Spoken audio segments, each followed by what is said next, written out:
بسم الله الرحمن الرحيم. لكل المتابعين عبر اللايف عبر المباشر، عدنا لحضراتكم من جديد ما بين شوطي اللقاء كما تشاهدون حضراتكم على الهواء مباشرة. ولكل المتابعين مدرج نادي الأقصر الرياضي يظهر أمام حضراتكم، ومن خلفنا يتواجد أمام حضراتكم يتواجد كابتن رفاعي عبد العزيز المدير قطاع الناشئين بنادي الأقصر الرياضي، يتواجد الأستاذ علي عباس المدير السابق لنادي الأقصر الرياضي في ملعب اللقاء. شوط المباراة الأول انتهى بالتعادل ب2-1 لصالح فريق نادي النصر للتعدين. قدم الفريقين عرضا ممتعا في شوط المباراة الأول لكل المتابعين عبر اللايف وعبر المباشر، وحرصا من على كلا المديرين الفنيين كابتن حسن عبد العزيز كابتن حسن عبد المنعم المدير الفني لنادي النصر للتعدين، وكابتن محمد عويس المدير الفني لنادي الأقصر الرياضي. لم نذيع هذه المباراة على الهواء مباشرة، ولكن نقلنا حصريا عبر الصور التي تواجدت في ملعب اللقاء أمام حضراتكم.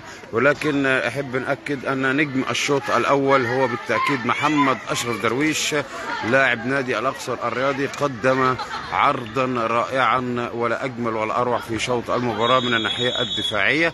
ما زال يظهر في لكل اللاعبين عبر اللايف وعبر المباشر، كل لاعبي النصر للتعدين بيجرون عمليات الإحماء بعد عقب انتهاء شوط المباراة الأول.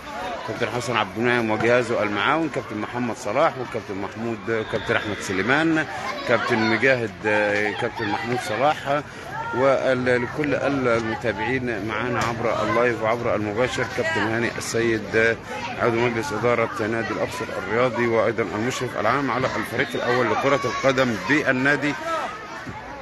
ويتواجد كابتن أحمد أبو الحسن يتواجد معنا في ملعب اللقاء أمام حضراتكم. لكل المتابعين أكيد في تغييرات في شوط المباراة الثاني هيجريها كلا المديرين الفنيين. شايف كده ظهور ليوسف نجم لاعب نادي الأقصر الرياضي بيظهر في شوط المباراة الثاني.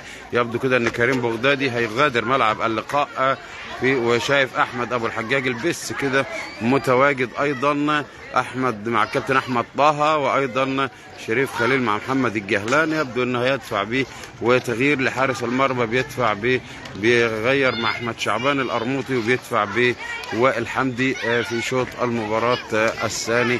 وطاقم الحكام اللي قلناه لحضراتكم للمتابعين قلنا لكم ضياء عكوش هو حكما للساحة، مصطفى سهري المساعد رقم 1، والقادم من محافظة البحر الأحمر عبد العزيز حساني حكما مساعدا المساعد رقم 2 في هذا اللقاء. أكيد تغييرات من هنا وتغييرات من هناك لكلا المديرين الفنيين. مدرج نادي الأقصر الرياضي ازدان كما تتابعون حضراتكم على الهواء مباشرة بلاعبي قطاع البراعم والأكاديميات بنادي الأقصر الرياضي اللي بيتواجدوا